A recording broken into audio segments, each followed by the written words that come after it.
شادی بیاہ میں بہت ہوتا ہے یار، یہاں کرنی ہے کہ وہاں کرنی ہے کہ یہاں پھر جب ہو گئی، ابے یار وہاں کر لیتا تو وہ مجھے بتا بھی رہے تھے یہ انسان کی فطرت ہے. ہم جب کالج میں پڑھتے تھے نا تو ہمارے ایک دوست تھے، ان کو پینٹیں خریدنے کا بہت شوق تھا، پہننے کا بھی خریدنے کا بھی. تو ہم ایس ایم سائنس کالج سے نکلتے، یہ بولٹن مارکیٹ میں نا پوری پینٹوں کی شرٹوں کی دکانیں ہیں.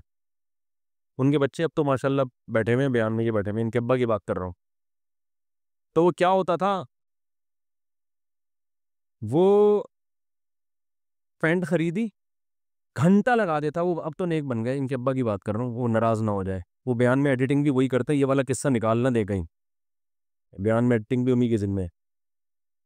گھنٹہ لگا دیتے تھے وہ ہمارے دوست صاحب پینٹ خریدنے میں، یار یہ والی نہیں، یہ والی، یہ والی نہیں، یہ والی. 1 گھنٹے کے بعد جب خریدی تو اگلی دکان میں جو پینٹ ہے وہ اس سے اچھی، یار یہ والی. تو یہ انسان کی نیچر ہے، یہ سب کے ساتھ ہوتا ہے.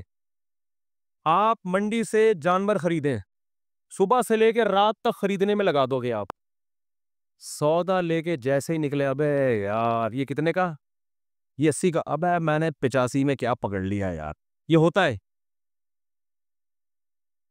اپنی چیز کے علاوہ دنیا کی ہر چیز اسی وقت اچھی لگنا شروع. شادی کرتے ہی اپنی بیوی کے علاوہ ہر ایک کی بیوی اچھی لگنا شروع ہو جاتی ہے. یہ شادی شدہ لوگوں کے ساتھ مسئلہ ہے. جیسے ہی شادی کریں گے نا اپنی کے علاوہ ہر ایک کی اچھی لگ رہی ہے. یہ ان لوگوں کی عادت ہے جن کا تقدیر پر ایمان بولو نہیں ہوتا. تو آپ نے ہر کام سے پہلے اسباب اختیار کرے. جب کام ہو گیا تو بھائی اللہ کے لیے، میرے اللہ کے علم میں میرے لیے اس سے بہتر نہ گائے تھی نہ بیوی تھی. ٹھیک ہے، نہ بچڑا تھا نہ بیوی، نہ بکرا، نہ اللہ کے علم میں میرے لیے اس سے بہترین بکرا کوئی بھی نہیں تھا. اگرچہ یہ صبح سے بک رہا ہے، یعنی بول رہا ہے کچھ نہ. تو اسی طرح جب خوب محنت کرو، جب ہو گئی شادی، ہو گئی، اللہ کے علم میں اس سے بہتر میرے لیے کوئی بیوی ہو نہیں سکتی. اس کی خامیاں ہیں یار، خامیاں تو سب میں ہوتی. ہمارے حضرت فرمایا کرتے تھے کہ جب تک شکر کا جذبہ پیدا نہیں ہوگا، جب تک یہ عقیدہ نہ رکھیں کہ جتنی خوبصورت میری بیوی ہے، چاہے وہ جتنی ٹیڑھی میڑھی ہو، آڑی ترچھی، اللہ کے علم میں میرے لیے اس سے خوبصورت کوئی بھی نہیں تھی. وہ ہوں گی بہت ساری، وہ میرے لیے اللہ نے پیدا ہی نہیں کی. میرے لیے جتنی عورتیں تھیں نا ان میں سب سے خوبصورت یہ تھی. جب تک یہ جذبہ نہیں ہوگا آپ کو سکون. اور عورت بھی یہ سوچے بھائی جتنے میرا میاں کتنا ہی آڑا، ڈینٹنگ پینٹنگ کا بہت کام ہے اس میں، ٹھیک ہے نا، بہت کام ہے، لیکن اللہ کے علم میں میرے لیے اس سے بہتر ہسبینڈ ہو نہیں سکتا. وہ ہوں گے. وہ خواتین کی بھی عادت ہے ناشکری والی. عورتیں اکثر اپنے میاں سے بحث کر رہی ہوتی ہیں، اس کے میاں کو دیکھا، وہ تو یہ شاپنگ کراتا ہے، وہ تو یہ خریداری کرتا ہے. اس کے میاں میں جو خامیاں ہیں وہ بیان نہیں ہوتی. ایک صاحب کہنے لگے، ایک خاتون نے کہا کہ بھئی وہ انگریز شوہر ہے، وہ اتنا تھینک یو، اتنے اچھے اخلاق سے اپنی بیوی سے بات کرتا ہے، اور ایک آپ وہ گالیوں سے بات شروع کرتے ہو، گالیوں پہ ختم کرتے ہو. تو میں نے کہا گالیوں والی تو نہیں دینی چاہیے، لیکن اس کو بولو یہ جو انگریز ہوتے ہیں نا، صرف تھینک یو کے علاوہ ایک دھیلا اپنی بیوی کو دے کے دکھائے. تو آپ اپنی وائف سے بولو کہ سارا نان نفقہ میرا معاف کر دو، گیس بجلی کا بل معاف کر دو. پھر اور اس ہر نوٹ کے بدلے میں ایک تھینک یو.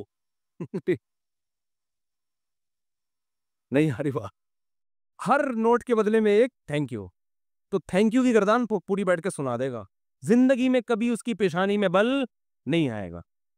تو یہ انسان کی نیچر ہے. دوسرے کی خامیاں نظر نہیں آتی، خوبیاں، اور اپنے والے کی خوبیاں نظر نہیں آتی، خامیاں نظر آتی ہیں. یہ مرد کے ساتھ بھی ہوتے ہیں، عورت کے ساتھ بھی. لیکن جن کی طبیعت میں اللہ نے شکر کا جذبہ رکھا ہے، تقدیر پر ایمان رکھا ہے، وہ کہتے ہیں اللہ کے علم میں میرے لیے اس سے بہتر کوئی بھی نہیں. کوئی اگر تعریف بھی کرے نا اس کے سامنے، عورت کے سامنے، کہ میرے میاں تو اتنے اچھے ہو گئے، تیرا میاں میرے میاں سے اچھا نہیں ہو سکتا. صحیح ہے نا، اس کو یہ بتایا کریں، سمجھا دے جا کے گھر والوں کو. اور جن کا تقدیر پر ایمان نہیں ہے نا، ساری زندگی کنفیوز، ساری زندگی. بہت سے لوگ ہم نے دیکھے کاروبار میں بہت مشورے کر لیے، سب کچھ، اب کاروبار شروع کیا، یار پتہ نہیں یہ والا کرنا چاہیے تھا کہ بھی نہیں کرنا چاہیے تھا. ہماری ایک ریلیٹو خاتون تھی، ان کا انہوں نے اپنے بچے کو کون سے اسکول میں پڑھانا ہے 6 مہینے لگا دیے ان کی کھوپڑی میں بات ہے. پھر اسکول میں ایڈمیشن کروایا تو ٹینشن وہاں والا زیادہ اچھا تھا یہاں والا. یہ کنفیوژن اس کو ہوتی ہے جس کا تقدیر پر ایمان. بھئی آپ نے اسباب اختیار کر کے ایک فیصلہ کر لیا, فتوکل علی اللہ, کیا کرنا ہے اللہ پہ توکل. بہت مشکل ہے بات سمجھانا اس زمانے. قدیر کا جو عقیدہ شریعت نے بیان کیا ہے اس کا بھی لوگ غلط استعمال کر رہے ہوتے ہیں, غلط جگہ فٹ کر رہے ہوتے ہیں اس کو.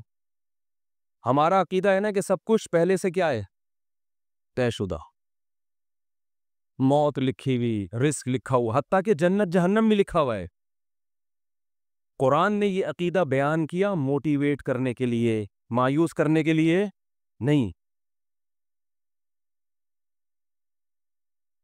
ہم کیا ہو رہے ہیں مایوس کہ یار جب جنت بھی لکھی ہوئی جہنم بھی لکھی ہوئی تو عمل کا کیا فائدہ, جانا تو جہاں ہے وہیں جائیں گے ہم, ٹھیک ہے نا. جب صحت اور موت لکھی ہوئی ہے تو صحت بنانے کا, جب ہر ایک کی عمر لکھی ہوئی ہے تو صبح جاگنگ کی ٹینشن لینے کا. بے بول لو کیا ہو گیا بھائی. بھائی جب لکھا ہوا ہے کہ یہ بندہ 50 سال میں مرے گا, تھوڑا بڑھا لیتے ہیں احتیاطاً 80 سال میں مرے گا, ایک مثال دے آؤں, ہم کیوں جلدی ماریں اس کو 30 سال پہلے. 80 نہیں, 80 زیادہ ہو جائیں گے پھر تو وہ جاگنگ بالکل بھی نہیں کرے گا, 50 ہی کر لو. فرض کرو یہ بندہ کب مرے گا, 50 سال. تو جاگنگ کا کوئی فائدہ ہے صبح صبح اٹھنے کا, کولیسٹرول لیول چیک کرنے کا, شوگر, لڈو, احتیاط, موٹاپا کم کرو, یہ سب ٹوپی ڈرامہ ہے. بھائی موت تو کیا ہے, لکھی ہوئی ہے, لکھا ہوا ہے.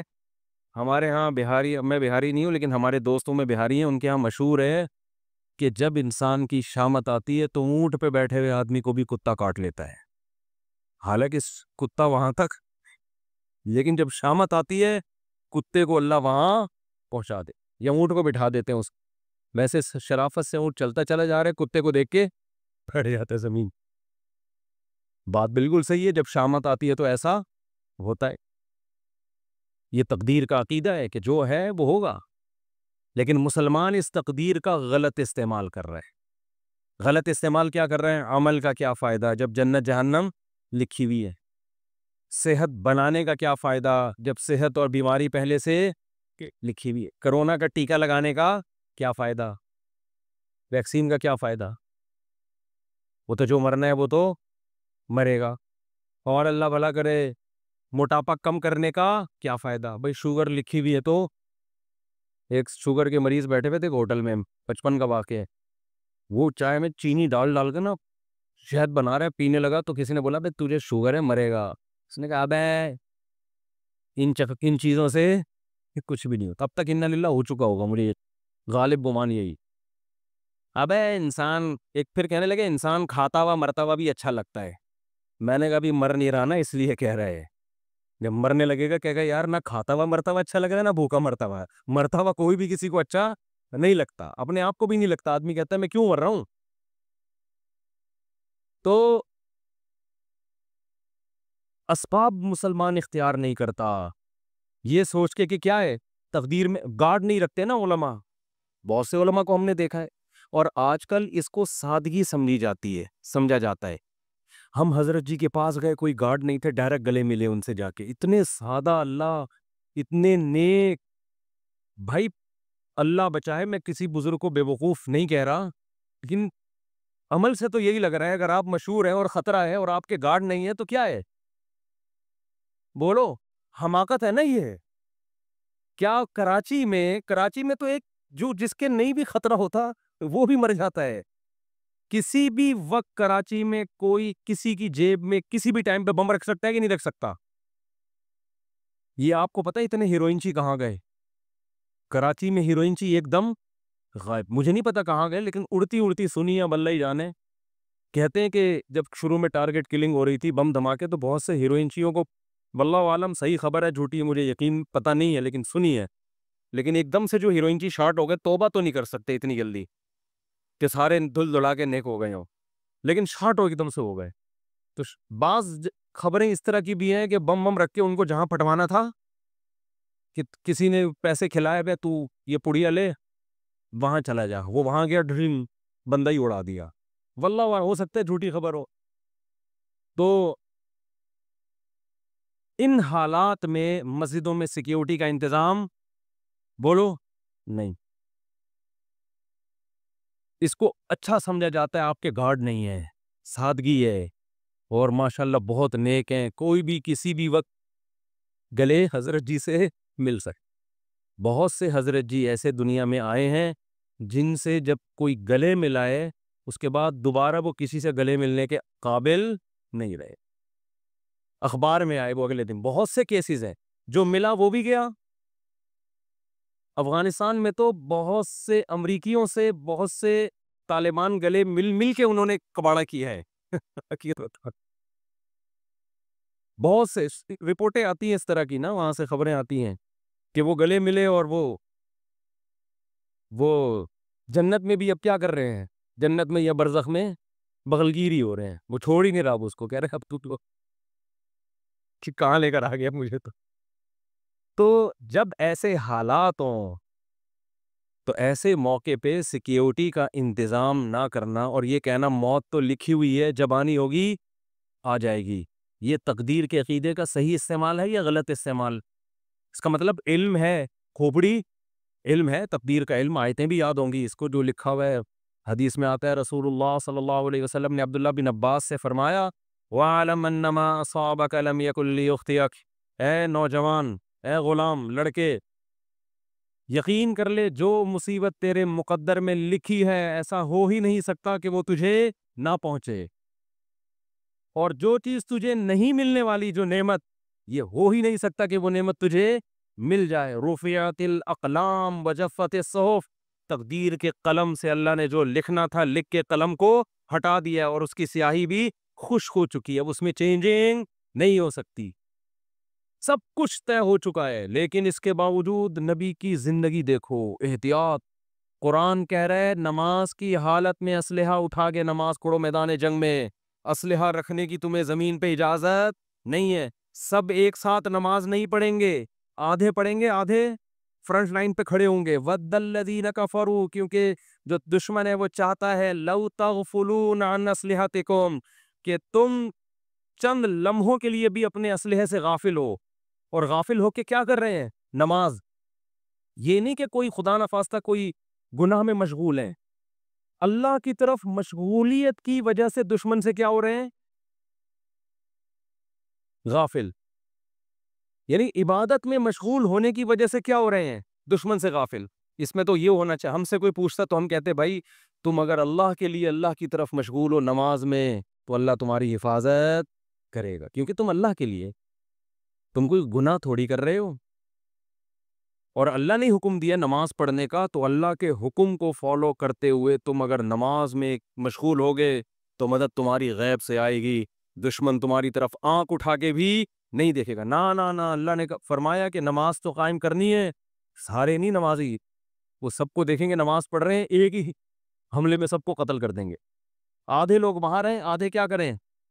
نماز پڑھیں. اور اگر یہ بھی ممکن نہ ہو, مثال کے طور پر اتنی بڑی تعداد نہیں ہے مجاہدین کی کہ آدھے وہاں رہ کے دفاع کر سکیں, تو اللہ نے فرمایا جماعت چھوڑ دو. فَرِجَالًا أَوْ رُكْبَانًا, انفرادی بھی نہیں پڑھ سکتے تو پیدل موقع ملتا ہے چلتے ہوئے پڑھ لو, اور گھوڑے پر موقع ملتا ہے تو گھوڑے پہ نیت باندھ لو. گھوڑے سے اترنے کی بھی اجازت بولو نہیں آ رہی بات میرا خیال. تو یہ صحابہ بڑے آرام سے کہہ سکتے تھے بھائی جو لکھی ہوئی ہے وہ تو آ جائے, ہم تو نماز میں مشغول ہیں. ہمارے حضرت کے ہاں پہرا ہوتا تھا نماز کے دوران, جب حضرت نماز پڑھاتے تھے ممبر پہ گارڈ آ کے کھڑا ہوتا تھا, ایسے ریپیٹر لے کے یوں دیکھ رہا ہوتا تھا. بہت سے لوگوں نے حضرت کو لکھا یہ کون سا اسلام ہے؟ نماز میں ہم اللہ کی طرف مشغول ہیں, اور محراب پہ ممبر پہ کون کھڑا ہوا ہے؟ گارڈ کھڑا ہوا ہے. نماز کے دوران یہ کیا ہے؟ حضرت فرمایا کہ نماز کے دوران نہیں بم پھٹ سکتا تھا. نماز کے دوران کوئی نماز توڑ کے نمازیوں پہ فائرنگ نہیں کر سکتا. یہ کون سی کتاب؟ یہ تو کسی کتاب میں نہیں لکھا کہ جی اللہ نے کہا ہے کہ جب تم نماز پڑھو گے تو نہ بم پھٹے گا, نہ کوئی دہشت گرد اندر داخل ہو سکتا ہے, اور تم سب سجدے میں ہوگے تو فرشتے تمہاری حفاظت میں نہ قرآن میں بھی نہیں لکھا, نہ حدیث کسی کتاب میں نہیں لکھا. یہ بہت سے مسجدوں میں بم دھماکے نماز کے دوران ہوئے ہیں. اچھا کچھ ویڈیوز میں نے دیکھی یوٹیوب پہ, اس میں بتایا کہ امام کا تقوی دیکھیں، زلزلہ آیا امام صاحب کھڑے ہوئے ہیں نا، یہ کام پہ رہے ہیں کھڑے ہوئے بھی، زلزلہ آ رہا ہے امام صاحب کیا کر رہے ہیں، وہ ایک ایک کر کے مقتدی کھسک رہے ہیں، لیکن امام صاحب زندہ باد۔ یہ حماقت ہے پرلے درجے کی۔ نبی نے فرمایا نماز میں اگر سانپ دیکھو تو یہ نہیں فرمایا کہ خشوع و خضوع میں مشغول رہو، سانپ تمہارا کچھ بھی نہیں بگاڑے گا۔ صحیح بخاری مسلم کی غالباً حدیث ہے، آپ نے فرمایا اس کو مارو، قتل کرو سانپ کو، نماز توڑ دیں آپ جا کے اس کو قتل کریں، بھائی کسی کو مار دے گا، نماز پڑھ لینا آرام سے، ورنہ نماز جنازہ ہوگی تھوڑی دیر میں، پھر 15-20 آدمیوں کی۔ اللاجیکل باتیں آج بہت سے مذہبی لوگوں کا حصہ بن چکی ہیں، ان کی سوچ کا۔ اللاجیکل بات جب کریں گے، بات ایسی کریں گے، آدمی کہے گا تو چپ رہتا تو زیادہ اچھا۔ اللاجیکل بات، اور اس کو سمجھتے ہیں بزرگی اور کمال، اسی وجہ سے مار بھی کھا رہے ہیں لوگ، بہت سے دینداروں سے نفرت کرنے لگے ہیں کہ یار ان کی باتیں کھوپڑی میں آنے والی نہیں ہے، یہ پتہ نہیں کون سے زمانے کی باتیں کر رہے ہیں، یہ بس نہیں چلا جا سکتا دین پہ بھائی۔ تو میں یہ عرض کر رہا تھا، ادھر قرآن نے حکم دیا کہ نماز کے دوران بھی، کیونکہ ایسا نہ بلا وجہ کلاشن کوفے لے کے مسجدوں میں آ جائیں جہاں خطرہ ہو، میدان جنگ میں تو خطرہ ہوتا ہے نا، تو قرآن کیا کہہ رہا ہے، نماز میں بھی آپ نے اسلحہ اٹھا کے نماز پڑھنی، اور آدھے لوگ ادھر ہوں گے، یہ بھی نہ ہو فرجالن او رکبانا، تو پیدل یا سوار ہو کے نماز پڑھو، جماعت سے نماز ایسے موقع پہ کیا ہے، معاف ہے، کیونکہ اصل مسئلہ کیا ہے، وہاں کا مسئلہ ہے، پہلے اس کو نمٹاؤ۔ اور سناؤں آپ کو آگے میں، پوری امت کا اس پر اجماع ہے کہ اگر دشمن آپ کے قیدیوں کو ڈھال بنا کے لے آئے سامنے، لڑائی ہو رہی ہے، بہت سے آپ کے مسلمان قیدی دشمن کی قید میں تھے، سمجھ رہے ہیں؟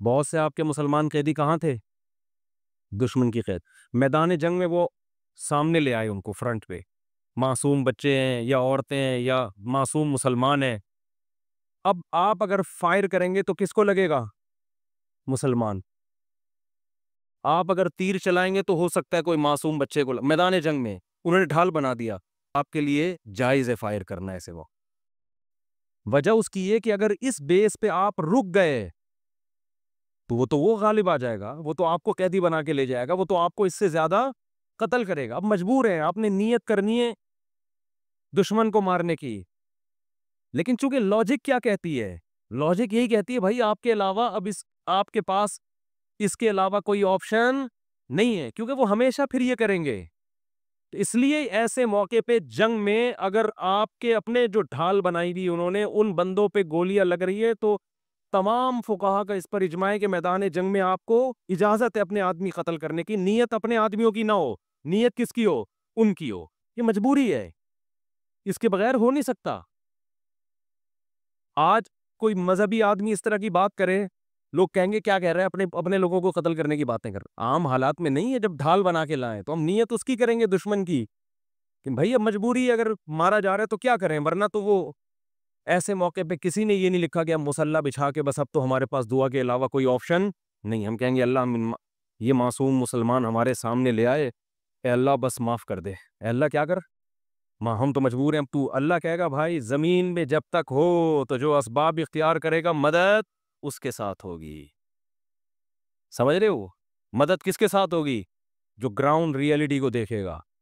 جنگ میں ایسا ہوتا ہے، چالیں چلی جاتی ہیں جنگ میں، مختلف حربے استعمال کیے جاتے ہیں، تو میں یہ کر رہا تھا یہ جو تقدیر کا عقیدہ ہے اس کا صحیح مطلب کیا ہے، اس کو سمجھیں، صحیح مطلب یہ ہے کام کرنے سے پہلے آپ نے کامیابی کے تمام ذرائع، تمام وسائل، تمام اسباب بھرپور طریقے سے استعمال کرنے ہیں۔ سمجھ میں نہیں آ رہی بات؟ مثال کے طور پر آپ چاہتے ہو میں 90 سال تک زندہ رہوں، ہر آدمی چاہتا ہے، نہیں چاہتے تو بتا دیں، ہاتھ کھڑا کریں، جو حضرات سبھی چاہتے ہیں، ہر آدمی چاہتا ہے میں 90 سال تک، بہت سے لوگ اس لیے بھی چاہتے ہیں تاکہ پہلی والی مرے، اللہ معاف فرمائے، غلط سوچ ہے، ان کو پتا ہوتا ہے ہماری زندگی میں اس کے مرنے کا کوئی چانس، بہت غلط سوچ ہے، یہ میں بتا دوں، لیکن ہے بعض لوگوں کی۔ تو ہر آدمی چاہتا ہے، عورتیں بھی مرد بھی، آپ نے کیا کرنا ہے، اور اللہ کی طرف سے بھی اجازت ہے، حدیث میں آتا ہے مفہوم حدیث کا، مسلمان کی جو لمبی عمر ہے وہ اس کے حق میں کیا ہے، رحمت ہے، اس کی زندگی میں رمضان کے روزے زیادہ ہوں گے، اس کی زندگی میں صدقات زیادہ ہوں گے، اس کی زندگی میں زکاتیں زیادہ ہوں گی.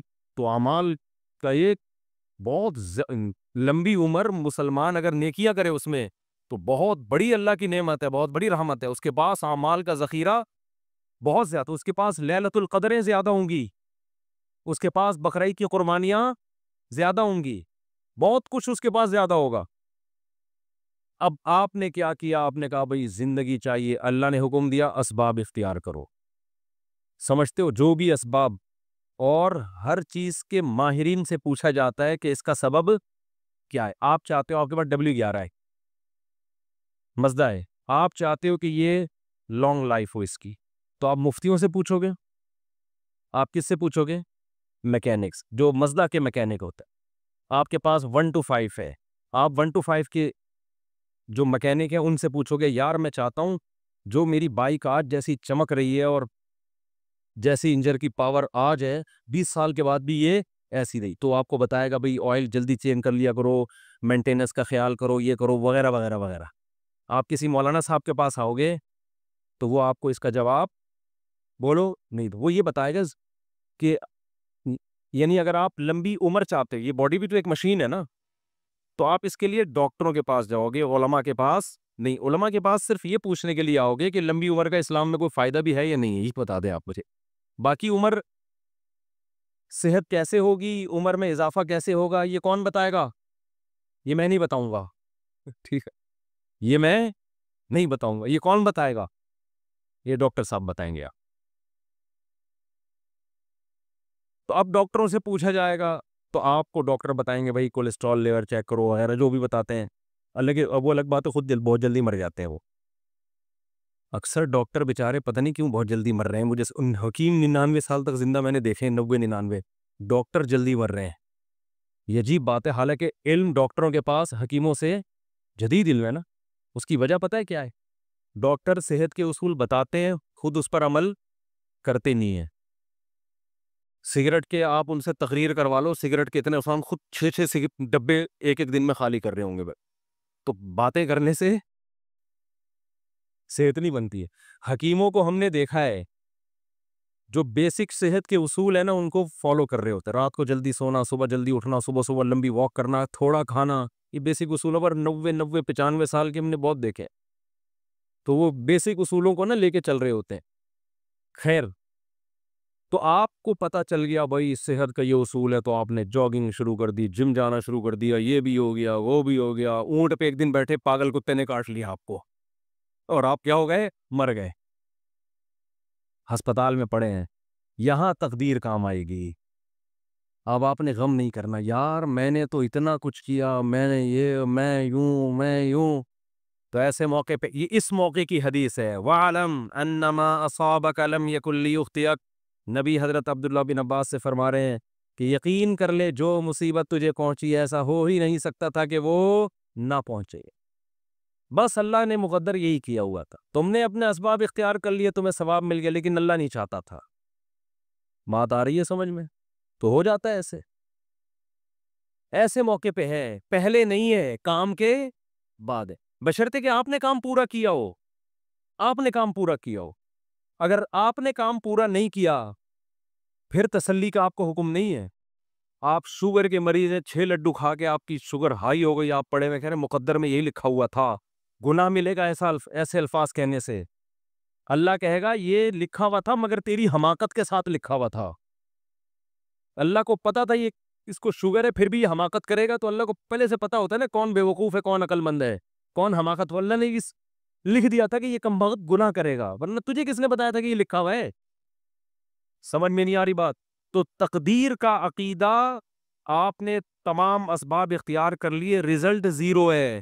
تو ایسے موقع پہ غیر مسلم ڈپریشن میں جاتا ہے کہ یار میں کامیابی کے سارے اسباب اختیار کر رہا ہوں مگر نتیجہ کیا ہو رہا ہے؟